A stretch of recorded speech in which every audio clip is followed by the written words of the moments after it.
Okay, let's start with the Chargers situation. They obviously are rebooting their offense under the new coach, Jim Harbaugh. They lost a lot of skill people at wide receiver. They drafted a wide receiver in Lad McConkey. They signed a bunch of tight ends. This tight end's got talent. They got to keep him healthy. But it is really interesting. His name is Hayden Hurst. He broke in with the Baltimore Ravens and was really productive. And then he got hurt. Then he went to Carolina and he was really productive. Then he had concussion problems. Anyhow, he comes into the Chargers camp in the OTAs just at the end of last week. He caught 6 passes in one 11-on-11 drill. He's big, he's physical, he can run, and he's boom.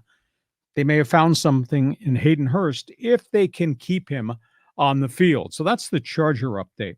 This is interesting in the Raider Nation. You know, we've hardly gotten any Raider people. Maybe they don't know how to use computers, the internet. Maybe they don't have one, but they'll get one, they'll steal one. Hey, Raider Nation, let me give you an update on what's going on. You know, they lost Josh Jacobs. He left, free agent, gone to Green Bay, really productive guy. They got 2 guys they really like. They've kind of named Zamir White, kid out of Georgia, second-year guy, powerful young running back with speed. He's going to be their starter. And Alex Madison, who came from the Minnesota Vikings, is going to be running back 1A. They think they got the right running backs there. And in terms of the quarterback competition, while they were given a good look at Aiden O'Connell from Purdue, he got supplanted this past week by Gardner Minshew. And to use a term that Antonio Pierce likes to use because it's street cred talk, guy's a baller. They really like him. It looks like Gardner Minshew has pushed himself to the front. Raider Nation, fans forum, want to hear what you've got to say. Broncos, unique and different group offensively. Pretty impressed wide receiver core. Now, they got to keep them on the field because injuries have been a byproduct of those guys wearing the Bronco helmet. Cortland Sutton, Tim Patrick, the rookie from Oregon, Troy Franklin, has been dazzling, and journeyman Josh Reynolds. Bo Nix, large number of snaps ahead of Zach Wilson. So it looks like we're starting to see the components are going to fit the Sean Payton offense. Cleveland Browns, it's awful early.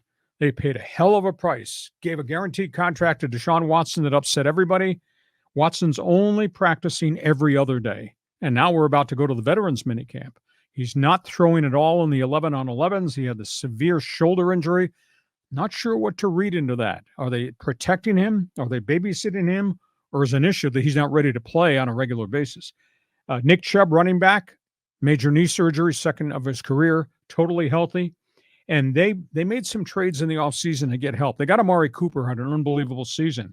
They are really excited about this guy they got from New York, Elijah Moore, and Jerry Jeudy, young, small speed guy from Denver. They think they got every base covered at wide receiver. And then there's the Rams, and this is a bit of a surprise. Steve Abala, offensive guard, number 1 pick last year, played every snap. They really like him. In fact, the Rams rebuilt offensive line, had a really good season. They've just moved Abala from offensive guard into offensive center, and they think he is a real stud. And the other thing, obviously there is no more Aaron Donald there. Rams are pretty impressed with their kid defensive front. Number 1 pick, Jared Verse. Number 2 pick, the defensive tackle, Brandon Fiske. And then the young guys that played a lot last year around Aaron Donald, Kobe Turner, Brian Young. All of a sudden, Rams defensive front is young, fast, physical. Now, it's a 17-game schedule ahead of those kids, but right now, Sean McVay is really impressed. So that's my NFL notebook. John, pick a team, pick on somebody, say what you want. Well, the Raiders in situation is interesting because Garner Minshew was always this like really good backup. Mm-hmm. And now we always, you always said he was a gunslinger. Now he's getting, first team reps. I think it's exciting for the Raiders. And then meanwhile, I read in the One Man's Opinion this morning, or was it in Best 15? Pardon me. That Jimmy G is gone, right? The Raiders he's in San Francisco, but he's suspended. Suspended? Yeah, 2-game PED violation. Jimmy Garoppolo? Yes. Really? It was an accident, but it happened. It doesn't matter because he'll always get hurt. But he's a backup. Right now, he's going to be 3rd string in San Francisco to start the season. I'm surprised that guy still has a career. He's living off what he did in the past, but he's also now playing for minimum dollars. Right. So that's where we are with the National Football League.